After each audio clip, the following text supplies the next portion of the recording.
Well, hey, all my friends, welcome once again to the Everyday Missionary Podcast. My name is Matt, and this is episode 249. And today's episode is, if I'm just kind of being me for a second, right? Not trying to be like, hey, what's my wacky thing about Fresca, or eating beef jerky, or liking black coffee, or talking about the weather.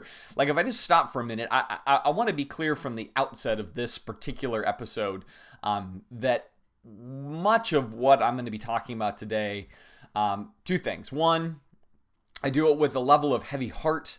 And two, I acknowledge I'm not a prophet. I'm more of a person that sees patterns and I try to build off of patterns, but I don't claim to have some kind of clairvoyant knowledge of the future or whatever else. But as I continue to just monitor and piece together things, and I'm always interested in like data points and polls and articles that are trying to figure out trends and everything else, my brain has just really been working overtime this week on some of the topics of today. And as it pulls the pieces together, it does so with heaviness, it does so with burden, it does so with like this pastoral sense of just weight, right? As I keep processing through some of the things that are kind of going on in our particular part of the world, the United States, what's going on with the Christian church, particularly the evangelical Christian church in the United States, and really from that, where I think there is a trajectory getting set that is toxic to the gospel and in the name of Christ. And that part is really, really difficult. And part of this comes down to this idea of trying to ascertain or assess what it is we're really up against, right? Because I think just that idea, like what is Christianity up against right now, depending on who you ask or who you listen to, you're going to hear different things of what it's up against. And I think some of the things that people think we're up against, we're not actually up against. And if anything, thinking we're up against those things is going to change the entire tone and tenor of our mission. And we will do the opposite of what Jesus calls us to do, thinking we're doing Jesus a favor, right? That's where I think it's at. Because if we say, hey, what are we up against? Some people are going to say, well, we're up against this kind of social wokeism that wants to kind of redesign American ethics and life. And that's what we're up against. Or we're up against liberal extremism and how they want to destroy our Christian values. Or maybe overseas, we're up against the tyranny of Islamic terrorism that wants to do away with the American way of life. And we can come up with all these what we're up against. And in reality, those are not the things we are up against, right? Because even that idea, up against, has this sense of combativeness, right? So you're up against something. You got to take it on. You got to figure out how to dismantle it, destroy it, just derail it from its efforts that are supposedly threatening you. And so when we start thinking we're up against all these things and we think our job is to engineer social issues, we're to engineer moral issues, we're to engineer some kind of political issues, then we're missing our mission, because that is not our mission. That doesn't mean that we're not involved in politics or societal issues or whatever else, but the way we're supposed to approach that is distinctly through the lens of Christ. Like, in other words, we're saying, how did Jesus approach his political issues? How did Jesus approach his social issues? How did Jesus approach moral issues? How did Jesus approach people that were different than him, unrescued, unredeemed, unsaved, uncommitted, unconfessed, whatever it is? Like, how did he deal with those people? And then how do we mimic what we see in what he did? Or we kind of scour through the New Testament. We see how Paul did mission, or John did mission, or James, or Jude, or whomever. We like look at their attitudes. The book of Acts is a great model even of how they engaged in mission in a world that was different than the world that they were hoping to see built and budded out in the power of Christ, right? So when it comes to what we're up against, those things are not what we're up against. And if we think we're up against those things, then we're going to be literally up against those things. And we're going to try to figure out new tools and tactics and methodology to take down these things. And those tactics, tools, methodologies are probably not anything like what Christ endorsed for us. Hence, what we're really up against is this notion that that's what we're up against, and therefore we stop being distinctly Christ-like and we settle for something far less, far inferior, and way more earthly, but in the name of Christ. Now, here's why I was thinking about all of this, and there's different pieces and parts I'm going to pull together here simultaneously. So One is this week I've been reading articles about this growing momentum within Christian nationalism. And I've been talking about Christian nationalism. A lot of people have now for the last few years. And there was a part of me that was thinking like, no, this is losing steam. It's got to lose steam. Too many Christians are taking the Gospels seriously. They're taking Jesus seriously. They're going to see that this was just a fad of the season, but actually it's showing that it's growing in trend. And I even look in our area that there were churches that really have kind of doubled down on some of the Christian nationalism tone and attitudes, that we have to fight liberalism, we have to fight wokeism, we have to fight all of these social problems, we have to be the moral crusaders that are trying to take back our culture from where it's kind of trending as far as the overall kind of the tolerance of our day or the pluralism of our day. We need to take all of this back, and we need to make sure we're fighting for a Christian nation again. And so as I'm seeing that then in certain churches, even in our area, and then I'm seeing how much those churches are growing and people are leaving their churches to go to those churches, it was just all the more like, man, that really is something that's true. And I've talked to friends in other parts of the country, and they're seeing something very similar, right? They're seeing that it's the leaders that are more combative, bitey, a little bit more mocking of the different quadrants of our maybe disbelieving culture as opposed to loving and hurting for our disbelieving culture. There's a little bit more like, can you believe these people think this? They do this. They're talking about pronouns. They're talking about, like critical race theory. And there's not like a heartbrokenness for it, but there's like an elitism behind it of just mockery, and then from that kind of this, we need to be engaged in this battle to make sure we ensure a certain kind of ethical framework for our society. And all of that, then I go, man, that doesn't sound like Jesus. It sounds like something else, right? So it's this whole kind of slightly moving, growing, bending Christian influence that I don't think is all that built on the framework of Christ as he is revealed, but rather I think it's built on a different framework of Christ as was assumed or expected. And I'm going to get into that in a minute. But that's one thing. So a lot of articles on the continuing expansion of Christian nationalism, which, by the way, is not Christian.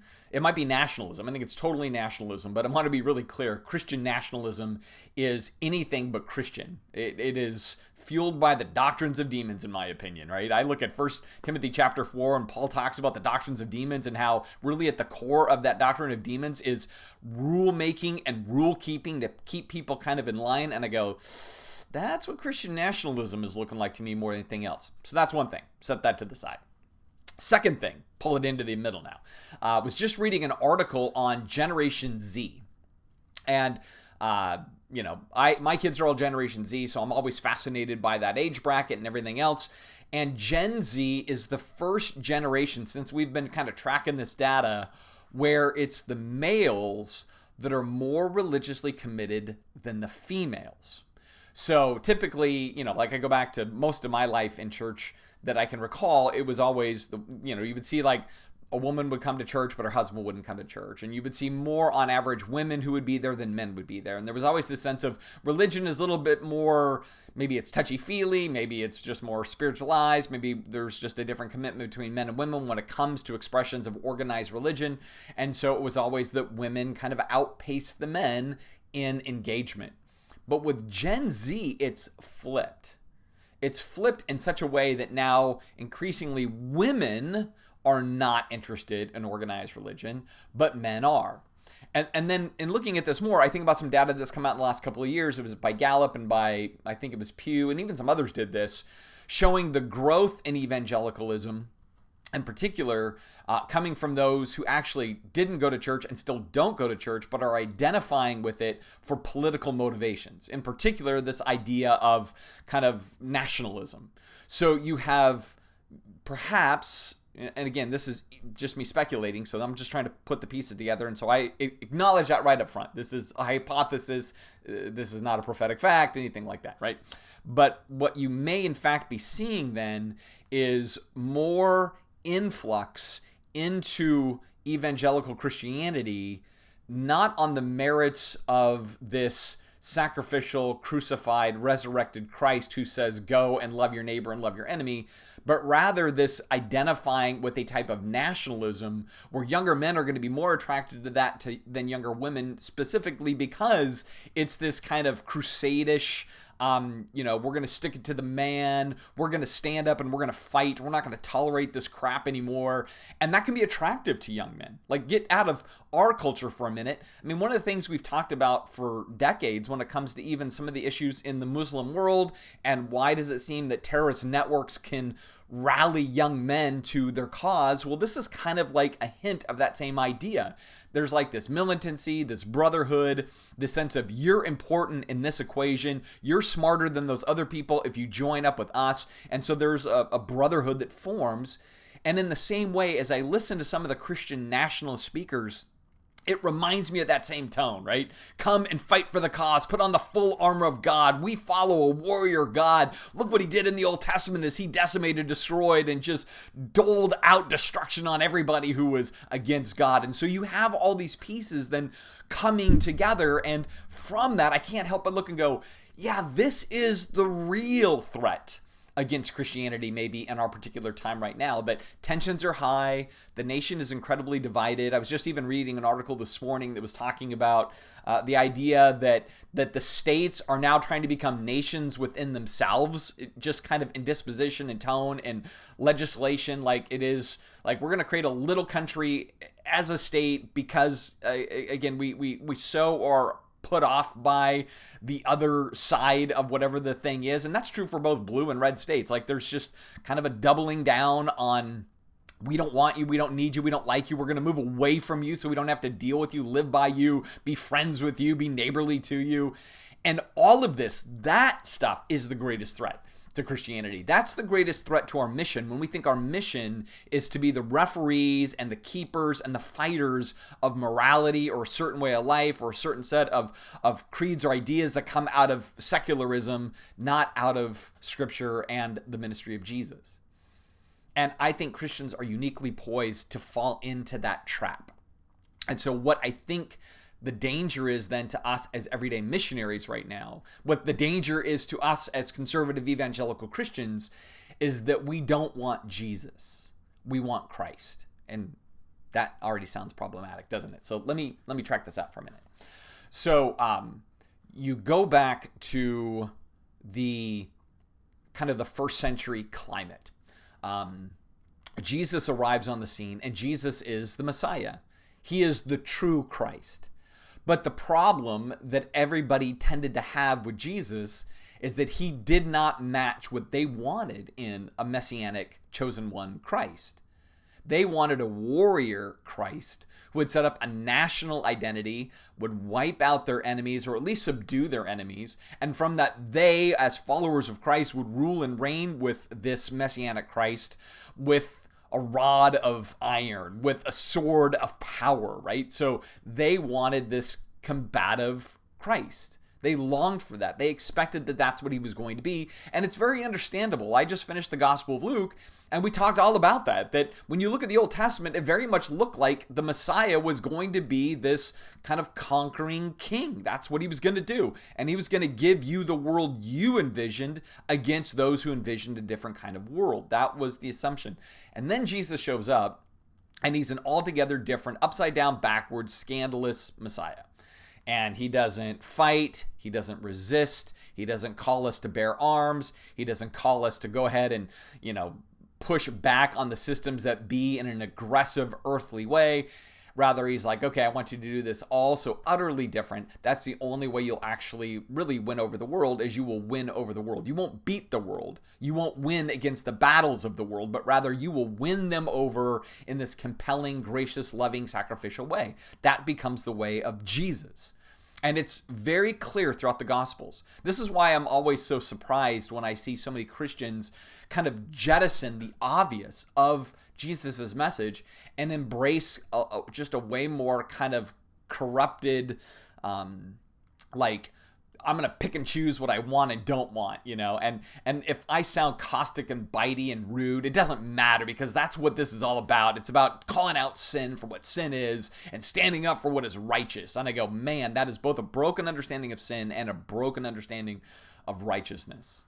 Because what righteousness is about really at its core is not what I want, what I seek, what I need, but rather I want civility and justness for everybody around me, which means I need to work in that framework. And when it comes to those who are disbelieving or disenfranchised or they have deconstructed or whatever else, all the more, what's our tone to be? It's not to be, again, rude or belittling or mocking, because it was even weird. Just this week as I go on social media, I see these people that I love, these Christians that I love, just sound mean at times about different things. Maybe something that's in the news or about a politician or whatever else. And listen, I get that there are plenty of disbelieving people out there that do the same thing. And I go, right. But I always come back to their rules are different than our rules. Like when we signed up to Jesus, we signed up to these rules that he puts down that frankly are stupid rules if you want to do things in an earthly way, right? Like they are completely upside down and backwards. How do you win by losing? How do you live by dying? Like this is where Jesus does us such a favor of saying, literally, I've just laid out a ton of opposites for you, right? That's the way you do life. You do life in the opposite. You live for me in the opposite. That's the essence of faith. I'm going to trust you, Jesus, that this is the best way, even though it makes zero sense in the world. This is why Paul says it's foolishness. It's absolute foolishness, right? Unless you really believe what Jesus is saying. And that's my concern, that the great danger that we face as Christians right now is that we don't want to be foolish. We want to be wise in the ways of the world. We want to be strong and warrior-like in the ways of the world. We are going to literally recreate the crusades of a moral caliber in our world, even if it costs our witness, but it secures our Christianity in the nation. That's all we care about. And that, my friends, is the greatest danger to the gospel, to the church, to the name of Christ. Because none of that is gospel, church, or the name of Christ at all. That is the Messiah the world wanted. It's not the Messiah the world needed. And my tendency as I continue to look, to watch, to read, to try to pay attention, is I go, man, what may be starting to rally within the conservative evangelical church is this poison of Jesus as he was is not what we want. Jesus as we want to recreate him is what we hunger for. And we're going to land on that and call it Christianity, call it Christ, call it God-honoring, call it biblical. And it's none of those things. None of those things, right? Because when we think about kind of that dynamic, it harkens back to Israel in the Old Testament, right? This idea of like, hey, you invade the land of Canaan, you deal with all the sinners in the land, you kill the men, women, and the children, you kill the animals if you need to, you wipe it all out, you take it all over, you enslave who's left, and that's the way it's supposed to be. Like, I sometimes wonder if that's almost the latent attitude that's inside some of these things at times, where it's like, yep, that's okay to do if it's in the name of God, if it's in the name of holiness. Hey, you do what you got to do, right? Turning the other cheek is not going to get the job done. You have to be more aggressive and assertive. And all of that just obscures what the whole kingdom project is all about. And it shows how little faith we may actually have. We don't actually trust the way of Jesus to get things done. No, we go, in the name of Jesus, we'll do it our way to get things done. So we're still doing it for him, but we're doing it in all the earthly human, either violent, caustic, cruel, rude, judgmental, proud, mocking, belittling ways. And we pat ourselves on the back and we do, hey, good job. We all did it, right? We all did a great job there. And again, I just go, that's not the way of Christ. That's not the way of the cross. It's not the way of the example throughout the New Testament, right? It's just not. And so this is where we have to remember what our identity is. Our identity is not Americans. Our identity is not nationalists. Our identity is Christ. It's kingdom. It's a citizenship not of this world. And that is what we need to rally to again. This is where I think the American church stands at a really interesting precipice, because one of the things we've proven for the last few years is that the leaders we tend to be attracted to is not Fred Rogers, right? We're like, Mr. Rogers, this guy's too nice, right? So what we prefer is somebody that will take things on and headbutt those things and, speak boldly and brashly, and we go, see, that's courage. You'll say what's real. And I go, sometimes courage is just callousness. Sometimes courage is carelessness. Sometimes courage is Christlessness. If that courage isn't rooted in deep compassion, deep love, deep mercy, the fruit of the Spirit, right? Like, honestly, just I think about even, I was just listening to another one of the Mars Hill podcasts, because they're still continuing to release different episodes every once in a while. And this was all on spiritual abuse. And then I thought about the environment that I trained in, and it was an incredibly spiritually abusive environment as a church. And I think about other places I know of where there are spiritual abuses that go on. And oftentimes those leaders are ones that you go, they're courageous. They're the courageous ones. And I go, real courage is highlighted in Christ. He was the model of courage. And then I just dare you to read the Gospels. I dare you to read the Gospels and go, oh, let's see the model of courage as I read about Christ. What was it he did that was so courageous? Now, one of the things he did do is he did speak up and speak out and say some hard things. But remember, he almost always said those to religion, the religious, right? The ones that tended to be abusive with their systems. He was very hard on them. And he knew that religion wanted to take control of the world with a warring Christ. And all the more he was trying to get them to break loose of that and to understand that, yes, you can be passionate about faith, passionate about your beliefs, passionate about your orthodoxy, but it must be bathed in humility and service and love of neighbor. In fact, that's one of the reasons I love the book of Leviticus. Of the 5 works of Moses, it's in the very middle, and in the middle of that is the definition of what holiness is really all about, which really comes down to loving God and loving your neighbor. That's really the essence of it. You take all that stuff that's hard to understand and you reduce it all down, and that's the reminder that we are called to love God and love neighbor. The neighbor that's easy to love, the neighbor that's tough to love, the neighbor that loves you, and the neighbor that has no love for you, you're still to love them. And that is, again, the risk of the great failure. If the world around us doesn't know we love them, if they feel we reject them, want to control them, we disrespect them, we mock and tease and belittle and have little silly memes that are just meant to show that they're dumb and we're smart, mission fail. Absolute mission fail. And that's my concern. My concern is we are drifting off of mission and doing the opposite of mission. We're going to do the anti-mission. And we're going to do it in such a way that instead of doing it in the way of Christ, we're actually embracing a type of antichrist in the name of Christ, which I know sounds a little strange, but an antichrist, I didn't say the antichrist, but an antichrist is basically saying, in the name of Christ, I'm going to do everything in an unchrist-like way, but I'm doing it for the name of Christ, and that's all that matters. That's the space that I think we're beginning to flirt with. And that's the space that then we as everyday missionaries have to go, we're not going to let that happen.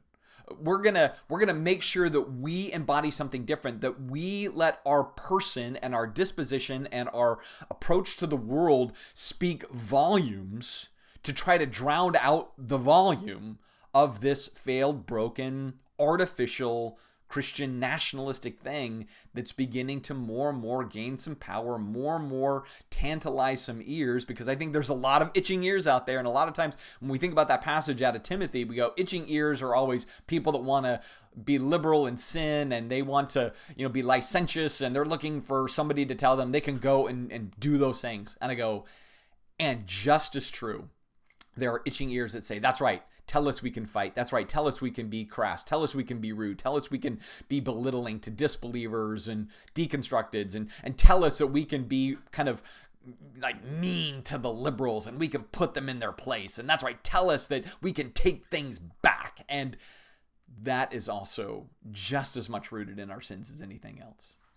So I know this is a lot of lecturing. And I know for many of you that listen to the podcast, you're like, I don't want to be a Christian nationalist. In fact, I listen to the podcast because I'm concerned about Christian nationalists. So I know it might be preaching to the choir right now, but but I'm also saying it for us to be aware that there are always voices that are trying to pull us a little bit in that direction, and those voices are increasing. And again, over the last couple of years, I've just watched it repeatedly where I'm like, man, people that I love and people that I know and people that I when I talk to them face to face are so generous, but then I see them doing things on social media where it's so heartbreaking. I'm like, it just tells the world, we think you suck and you're stupid and you're wicked and you're going to hell, by the way.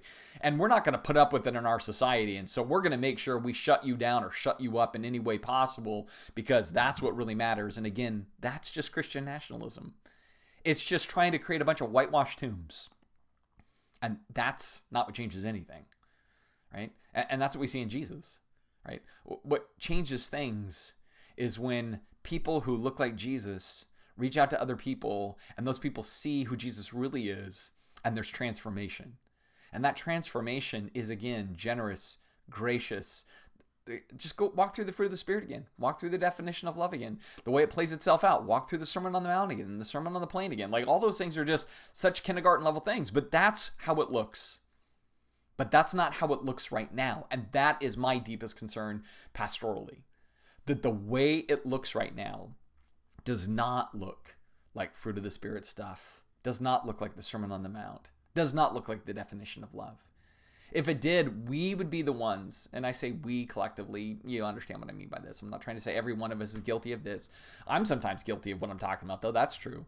But we would be the ones laboring overtime to be the peacemakers, not the combatives, not the ones trying to stir up strife. We would be working really hard. If we're taking Jesus seriously, we would be working extra hard to be the peacemakers. If we were trying to be Jesus in a really concerted way, we would say, you know what?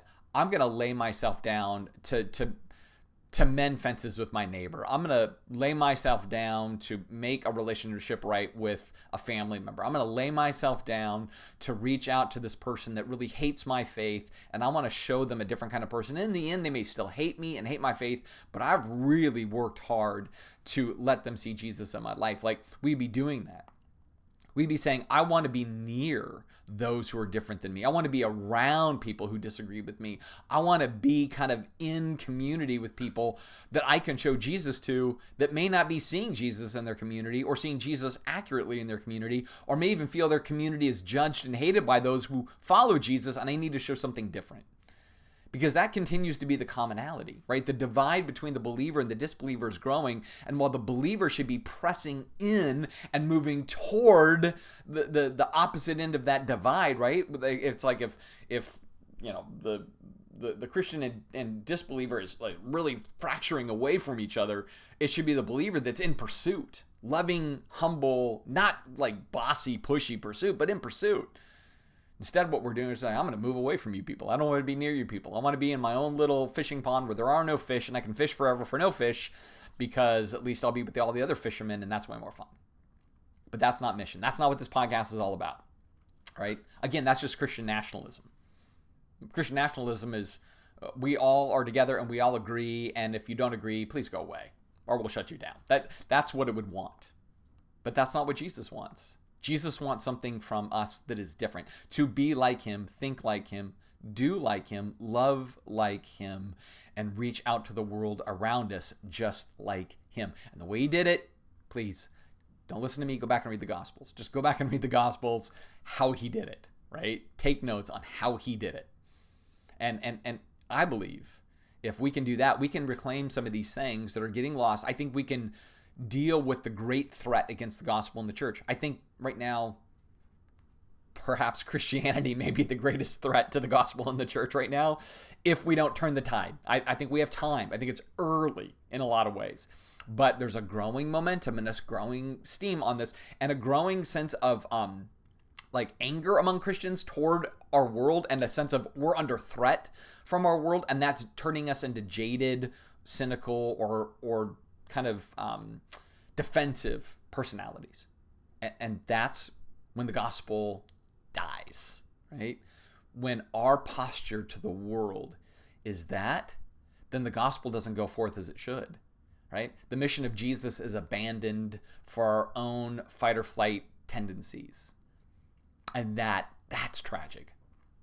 And it's happened at different times in different ways before. The church will flourish. I don't disagree. You can't stop the gospel. You can't stop the church in an overall timeline, global way.